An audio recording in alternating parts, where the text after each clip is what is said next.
Hey everyone, welcome back to the Python beginner series. போன வீடியோவில் நம்ம string concatenation, escape character, string methods பற்றி பார்த்தோம். ஸோ இன்றைக்கி வந்துட்டு ஒரு சின்ன டாபிக் பற்றி தான் பார்க்க போகிறோம். அதுதான் ஸ்ட்ரிங் ஃபார்மேட்டிங். இந்த ஸ்ட்ரிங் ஃபார்மேட்டிங் எதுக்கு யூஸ் ஆகும் அப்படின்னு சொல்லிட்டு இந்த வீடியோவில் ஃபுல்லாக பார்ப்போம். இன்கேஸ் நீங்கள் போன வீடியோ செக் அவுட் பண்ணி பார்க்கல அப்படின்னா கண்டிப்பாக அதை பாருங்கள், அப்போ தான் உங்களுக்கு இந்த வீடியோ புரியும். இப்போ நம்ம இந்த வீடியோ ஸ்டார்ட் பண்ணிடலாம். ஸோ ஸ்ட்ரிங் ஃபார்மேட்டிங் நம்ம எதுக்கு யூஸ் பண்ணுறோம் அப்படின்னு பார்த்தீங்கன்னா, நம்மளால் வந்துட்டு எல்லா இடத்துலையும் ஸ்ட்ரிங் கன்காட்டினேஷன் யூஸ் பண்ண முடியாது. ஃபார் எக்ஸாம்பிள் இதை நான் ரிமூவ் பண்ணிவிட்டு இப்போ உங்களுக்கு பார்த்தீங்கன்னா தெரியும். இப்போது இந்த இடத்துல ஃபர்ஸ்ட் நேம் லாஸ்ட் நேம்னு கொடுத்துருக்கேன். ஸோ இங்கே 2 வேர்டு இருக்கிறதுனால நம்ம இந்த ஸ்ட்ரிங்கை அழகாக ஜாயின் பண்ணிட்டோம். இதுவே வந்துட்டு நீங்கள் மல்டிபிள் லைன்ஸ் இல்லை ஒரு பெரிய சென்டென்ஸு நிறைய வேரியபிள்ஸை மர்ஜ் பண்ணோம் அப்படின்னா இது ரொம்ப காம்ப்ளெக்ஸ் ஆகும். ஸோ இதை சால்வ் பண்ணுறதுக்கு தான் நம்ம ஸ்ட்ரிங் ஃபார்மேட்டிங் யூஸ் பண்ணுவோம். இது ஒரு ரொம்ப ஈஸியான ஒரு மெத்தட். ஸோ கண்டிப்பாக உங்களுக்கு இது எல்லா இடத்துலையுமே யூஸ் ஆகும். ஸோ இதை எப்படி யூஸ் பண்ணுறது அப்படின்னு சொல்லிட்டு பார்ப்போம். அதுக்கு முன்னாடி உங்களுக்கு வந்து யூசர் இன்புட்னா என்னென்னு ஃபஸ்ட்டு சொல்லிடுறேன். So user input. ஸோ நம்ம இது வரைக்கும் எல்லாத்தையுமே ஹார்ட் கோடடாக தான் பண்ணியிருப்போம். நான் ஒரு வேரியபிள் கிரியேட் பண்ணுவேன், அதுக்குள்ளே வந்துட்டு ஸ்ட்ரிங்கு கொடுப்பேன், அது பிரிண்ட் பண்ணுவேன். பட் இப்போ வந்துட்டு ஒரு யூசர் கிட்டேருந்து எப்படி நம்ம இன்புட் வாங்குறது அப்படின்னு சொல்லிட்டு பார்ப்போம். ஃபர்ஸ்ட் நம்ம என்ன செய்யலாம் அப்படின்னா, நேம் அப்படின்னு ஒரு வேரியபிள் கிரியேட் பண்ணிப்போம். இதுக்குள்ளே வந்துட்டு இன்புட். ஸோ இதுதான் வந்துட்டு இன்புட் வாங்குறதுக்கான ஒரு ஃபங்க்ஷனு, இன்புட் ஃபங்க்ஷன். ஸோ இதுக்குள்ளே வந்துட்டு நீங்கள் ஒரு ஸ்ட்ரிங் கூட கொடுத்துக்கலாம். ஃபார் எக்ஸாம்பிள் நான் ஒரு ஸ்ட்ரிங் க்ரியேட் பண்ணி என்டர் யோர் நேம், ஓகேவா, நான் ஒரு கோலன் கொடுத்துக்கிறேன். அப்புறம் நம்ம என்ன செய்யலான்னு பார்த்தீங்கன்னா, இதில் வந்துட்டு நம்ம அந்த நேம் வேரியபிள் கால் பண்ணிவிடுவோம். ஒன்ஸ் கால் பண்ணதுக்கப்புறம் கரெக்டாக வந்துட்டு நம்மளுக்கு வந்து இந்த இன்புட் ஃபங்க்ஷன் ட்ரிகர் ஆகி நம்மளால் இன்புட் கொடுக்க முடியும். இப்போ நான் இது பிரிண்ட் பண்ணுறேன். பார்த்தீங்கன்னா தெரியும், இங்கே வந்து நம்மளால் இப்போ இன்புட் என்டர் பண்ண முடியும். ஸோ நான் இங்கே வந்துட்டு வசீகரன் அப்படின்னு சொல்லிட்டு என்னோடய நேமை போட்டு என்டர் பண்ணிக்கிறேன். ஸோ நம்மளுக்கு வந்து அது இப்போ ஒன்ஸ் நம்ம வந்து இந்த இன்புட்டை இது பண்ணோடனே நமக்கு அது பிரிண்ட் ஆகிடுச்சு. இப்போ நம்ம வந்து என்ன செய்யலாம் அப்படின்னு பார்த்தீங்கன்னா, நம்ம இங்கேருந்து மல்டிபிள் ஸ்ட்ரிங்ஸை வந்துட்டு கால் பண்ணலாம். அதுக்கு வந்து நம்ம நிறைய வேரியபிள் க்ரியேட் பண்ணுவோம். இப்போ நான் ஏஜ் அப்படின்னு சொல்லிட்டு ஒன்று க்ரியேட் பண்ணிவிட்டு இதில் வந்துட்டு நான் இன்புட் என்டர் யுவர் ஏஜ் அப்படின்னு சொல்லிட்டு ஒரு இன்புட் ஃபங்க்ஷன் பண்ணிட்டேன். அதுக்கப்புறம் வந்துட்டு வேறு நம்ம கொடுக்கலாம் லொக்கேஷன் அப்படின்னு சொல்லிட்டு ஒன்று கொடுத்துட்டேன்.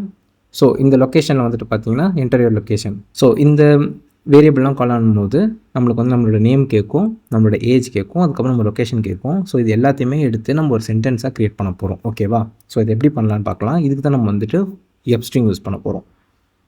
இப்போ என்ன செய்கிறேன் அப்படின்னு பார்த்தீங்கன்னா, இந்த நேமை எடுத்து விட்டுறேன். ஸோ எஃப்ஸ்ட்ரிங்கோட ஒரு சின்டாக்ஸ் எப்படி இருக்குன்னு பார்த்தீங்கன்னா, நீங்கள் வந்துட்டு ஒரு பிரிண்ட்டுக்கு இந்த பிரிண்ட்டுக்குள்ளே இருக்குல்ல, இந்த ஃபங்க்ஷனுக்குள்ளே நீங்கள் வந்து ஒரு எஃப் கொடுத்துக்கணும். நம்மளோட டபுள் கோட்ஸ் இங்கே ஸ்டார்ட் ஆகும். இதுக்குள்ளே வந்துட்டு நீங்கள் இப்போ ஏதாச்சும் ஒரு வேர்டு கொடுக்குறீங்கன்னு வச்சுக்கோங்க. ஹலோ மை நேம் இஸ் அப்படின்னு போட்டுட்டு நீங்கள் வந்துட்டு கர்லி பிரேசஸ் யூஸ் பண்ணணும். கர்லி பிரேசஸ்க்குள்ளே தான் நம்மளோட வேரியபிள் நம்ம கால் பண்ணணும். இப்போ என்னோட நேம் வந்து இங்கே வரணும். மை நேம் இஸ் வசீகரன் அப்படின்னு சொல்லிட்டு இங்கே வரணும் அப்படின்னா நான் இந்த நேம் வந்துட்டு இங்கே டைப் பண்ணணும், ஓகேவா. ஸோ நான் நேம் அப்படின்னு சொல்லிட்டு போட்டுடுறேன். அதுக்கப்புறம் ஐஎம் அப்படின்னு சொல்லிவிட்டு என்னோடய ஏஜ் வந்து நான் இங்கே போட்டுடுறேன். ஸோ ஐஎம் ஏஜ் வந்து நம்ம கால் பண்ணியிருக்கோம்.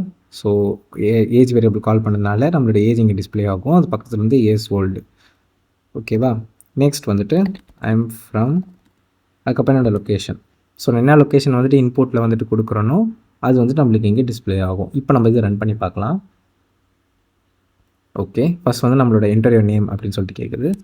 ஸோ நான் என்னோடய நேமை வந்துட்டு இதில் போட்டுடுறேன். அடுத்து என்னோடய ஏஜ், அடுத்து என்னோடய லொக்கேஷன். ஸோ என்னோடய லொக்கேஷன் நான் இதில் போட்டுட்டேன். இப்போ பார்த்தீங்கன்னா தெரியும், hello my name is Vaseegaran, I am 21 years old, I am from Puducherry அப்படின்னு சொல்லிட்டு அழகாக வந்துடுச்சு. இதுவே நாங்கள் கன்காட்டினேஷன் யூஸ் பண்ணி பண்ணலாமே அப்படின்னு சொல்லிட்டு உங்களுக்கு தோணும். பட் கன்காட்டினேஷன் யூஸ் பண்ணி நீங்கள் பண்ணிங்கன்னா அது பார்க்க எப்படி இருக்கும்னு சொல்லிட்டு ஒரு எக்ஸாம்பிளோட பார்க்கலாம். இந்த ஒரு சிங்கிள் லைன் ஆஃப் கோடை நான் டைப் பண்ணுறதுக்கு நான் இவ்வளோ எஃபர்ட்ஸ் போட வேண்டியது இருக்கும். இதுவே நான் வந்து கன்காட்டினேஷன் யூஸ் பண்ணுறேன் அப்படின்னா, இது கன்காட்டினேஷன் யூஸ் பண்ணிங்கன்னா நீங்கள் இந்தமாரி பண்ணணும். இதுவே நீங்கள் வந்துட்டு எஃப்ஸ்ட்ரிங் யூஸ் பண்ணுறீங்கன்னா உங்கள் வேரியபிளை மட்டும் நீங்கள் கர்லி பிரேசஸில் போட்டால் போதும். மீதி எல்லாமே நார்மல் சென்டென்ஸாக டைப் பண்ணிக்கலாம். நீங்கள் ஒரு தடவையாக வந்துட்டு இந்தமாரி டபுள் கோட்ஸு, அதுக்கப்புறம் வேரியபிள் கால் பண்ணுறதுக்கு ப்ளஸ் இந்த மாதிரிலாம் கொடுத்துட்டு இருக்க தேவையில்ல. ஜஸ்ட் ஒரு எஃப்ஸ்ட்ரிங், அதுக்குள்ளே வந்துட்டு நீங்கள் ஒரு வேரியபிள் அழகாக கால் பண்ணிக்கலாம். இதுக்குள்ளே நீங்கள் என்ன சிம்பிள்ஸ் எது போட்டாலும் சரி உங்களுக்கு வந்து அது பக்காவாக வேலை செய்யும். இப்போ நான் இதை ரன் பண்ணுறேன். நம்மளுக்கு ஸ்டில் ஓகே என்னோடய பேர் பார்த்தீங்களா? எஃப்ஸ்ட்ரிங் யூஸ் பண்ணுறதுல வந்து நம்மளுக்கு கரெக்டாக நான் அழகாக ஃபஸ்ட் ட்ரைலே வந்துட்டு அழகாக போட்டுட்டேன். இதுவே நீங்கள் இந்த மாரினா ஒரு தடவை நீங்கள் ஸ்பேஸ் கொடுத்துக்கிட்டு நிறைய ஒர்க்ஸ் இருக்கும். ஸோ உங்களுக்கு நிறைய எரர்ஸ் நீங்கள் அதில் பண்ணுறதுக்கு வாய்ப்பு இருக்குது. நீங்கள் சிம்பிளாக வந்துட்டு 2 வேர்ட்ஸ் வச்சு யூஸ் பண்ணிங்கன்னா கன்கேட்டினேஷனும் யூஸ் பண்ணிட்டு போயிடுங்க. இந்தமாரி சென்டென்ஸாக டைப் பண்ண போகிறீங்க அப்படின்னா எஃப்ஸ்ட்ரிங் யூஸ் பண்ணுறது ரொம்பவே நல்லது. ஹோப் இந்த வீடியோ உங்களுக்கு ரொம்ப யூஸ்ஃபுல்லாக இருந்திருக்கும்னு நினைக்கிறேன். இது ரொம்ப சின்ன வீடியோ தான். ஜஸ்ட் இதை எக்ஸ்பிளைன் பண்ணணும்னு நினச்சேன். நெக்ஸ்ட் வந்து நம்ம பூலியன் அண்ட் ஆப்ரேட்டர்ஸ் பற்றி பார்ப்போம். இன்கேஸ் நான் வீடியோ அப்லோட் பண்ணியிருந்தேன்னா உங்களுக்கு இங்கே ஸ்க்ரீனில் காட்டும். அப்படி காட்டலைன்னா வெயிட் பண்ணுங்கள், சீக்கிரமாகவே அப்லோட் பண்ணிடுறேன்.